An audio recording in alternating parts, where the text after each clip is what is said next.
Do you like to fly under the radar? I've found one for you.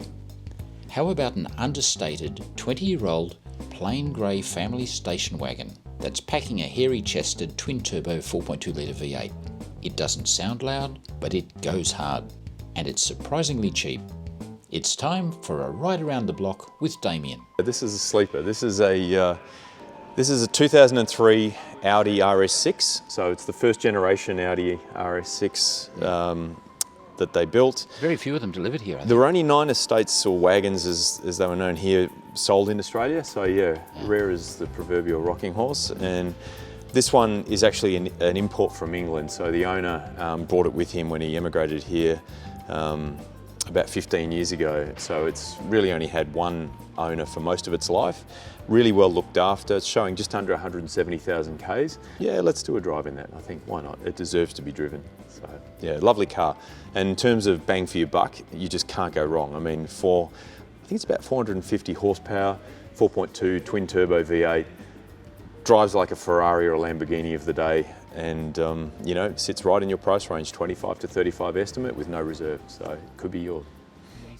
It's a family wagon with a few party tricks up its sleeve. It's a 2003, so it's a first generation. They're based on the C5 platform. So that was the first RS6 that Audi built, and I think it was only the second or third RS model full stop. So you can see just looking around the car, it's been really well loved, garaged, looked after. It's got an absolute mountain of receipts with it. UK car. It's a UK car, yeah. But it didn't spend too much time there. So it was only there a couple of years, so it kind of avoided all the dreaded salt on the road stuff that we all hear about. And we've had the car up on the hoist and had a good look underneath it, obviously. And it's pretty clean. Had a few things done to it. Most recently, it had a full engine rebuild, new turbos, intercoolers, etc. And then prior to that, the dynamic ride control these cars have that's very problematic. Is the Achilles heel of them. It was a great system when it worked, but the pumps that basically look after the shocks on each corner basically start to leak, and this one obviously has had that problem, and he's swapped out the original system for Bilstein coilovers. Oh, nice. So yeah, that's something you'd have to do if you bought one of these cars in time. The Bilstein coilovers seem to handle just as well. Yeah. And I mean, a lot of people do it on lots of different cars for various reasons, but it just seems to work in this car particularly well. So let's go for a cruise. Let's take it out for a little spin. You're getting so much car for your money. The thing I like about Shannon's, as I've said to you, and I don't want this to sound too much like an ad, but it is, you set reserves realistically. Your valuations are pretty much on the money. That's where the cars end up. Yeah. And you've got a lot of cars unreserved. Yeah, which this is. So that's the ultimate test of an owner's commitment to putting a car to market, is whether they'll sell it without a reserve. Yeah. And look, our advice quite often is that will actually get them a better result. You know, at the end of the day, the no reserve system means more people will bid on the cars, and more bidders translates into a better result. So yeah, we advocate that method of selling cars more often than not. But equally, it's not for everyone. I mean, a lot of people don't like the idea of the risk, so we understand that too. As long as the reserve is set realistically, then that's fine with us.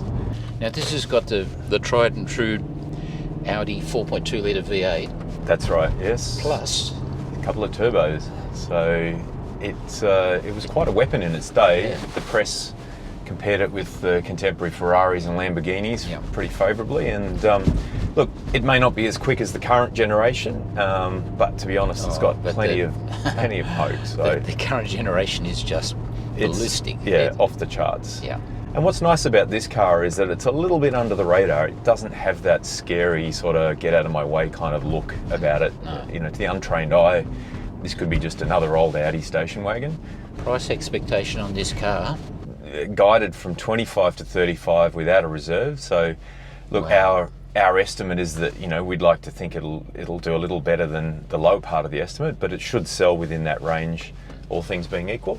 You know, the possibility you'll pick up a bargain. And look, the market is a little quieter this year than it was during COVID. Yeah, okay.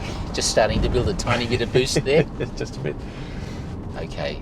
So this is for the guy that doesn't want the ostentatious C63 with No. all the noise they make. No, this is And quite the opposite of that in some respects. I mean, no one's going to realise you're in a performance car other than your true car nuts who'll spot the RS6 badge. I think with these cars, you know, you really got to go by the service history, and this car's had a lot of money spent on it. Yeah. You know, a lot of the heavy lifting's been done by the current owner, so the other way of looking at it, if you take the glass half full approach, is that you know, all the big stuff's been done and it's just now a car. You really shouldn't have, particularly with all the engine work, you really shouldn't have any big bills for the next 100 to 200,000 Ks, I would think. Okay. Oh yeah, that's just, yep. Okay, back it down. And that's not even in No, that's just silly Teutonic mode. awesomeness. It's just Yeah. total dominance. And you can see that, again, fairly muted exhaust. Yeah. But- yeah. That. Yes. When it comes on, it's still Yeah, fairly it's- muted, actually. Yeah, it's good. That's Yeah. well, that suits the personality of the car. It does. It doesn't shout about itself. Yeah. It's quite wide, isn't it? It's a little wider than my car. Yeah. It's just got that well-damped European feel. It does, yeah. It sits really well. And look, for an older car with the sort of kilometres it's done, it's just under 170,000 Ks from new. Yeah. It feels tight, you know, there's no rattling coming from the body. Plastics don't seem to be squeaking the way they often do in, you know, high mileage cars like this. I think it's in good nick. And I'd classify these seats as being more Mercedes than BMW. It's quite firm. Yeah, they're firm, but they're not ridiculously sort of tight and grippy the way some of the Recaros can be. Yeah. It's a really nice mix of old and new. Yeah, I think so. The one thing that probably lets down a little bit is the automatic, which in a sense is actually you know, it can be a virtue if you just want to cruise around. You don't need a dual clutch in No. this thing. It suits its character to have that. It's got so much effortless urge Yeah. that having a lazy, no fuss, totally smooth change works for the car. I think so. Yeah, I agree with that. I think Yeah. when I first drove it, I made the mistake of actually wanting to change gears using the paddles, and Yeah. that was a waste of time. Yeah, it just doesn't sort of achieve anything that you Yeah. can't get by No, just just leaving let it it in. do its thing. And Yeah, leaving it in drive. Mate, that was great. So What we'll a great start. take it back, yeah. Yeah. I think just the other comment that I'll make about the way this car drives is, as someone who's got a relatively fast older wagon like this, an R36 Passat, this thing feels very different on the road, and that's because of the Quattro Torsen system, where it's, you know, 40-60 split rear bias. It makes the car feel more of a sports car, performance car to drive in terms of handling, whereas my car's using the Haldex system, and 99% of the time it's just front wheel drive only, so Yep. there's a lot more understeer, Yep. a lot heavier in the front end. I like the Audi system. It you know, and all the reviewers of the time said so, that it really, on a track particularly, this car feels like a sports car to drive. Smooth roads though. Yes. It might be an all-wheel drive, Yes. but it likes smooth roads. It's not an all road, Yeah. definitely. Okay. Fabulous intro. Unbelievably good value at 25 to 25 to 35 grand. Absolutely huge amount of car for the money. Yeah. For the not so ostentatious driver. Yes. Awesome.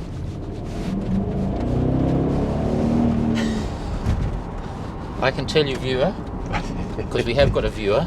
Yes. Yeah, this is quick. And it doubles as a daily driver really well, you know, in terms of a lot of performance cars are just too firm. This one with the auto gearbox, it just poodles along happily. It doesn't demand that you take it quicker and quicker every time. It's there if you want to go fast, but you don't have to drive it like that. So there you are. Now the cheapest you can drive away in a brand new Audi RS6 Avant Grey station wagon is, in my state, $249,180.99. Now there's a good chance you can buy this car for between 10 and 15% of that price. That's got to be food for thought.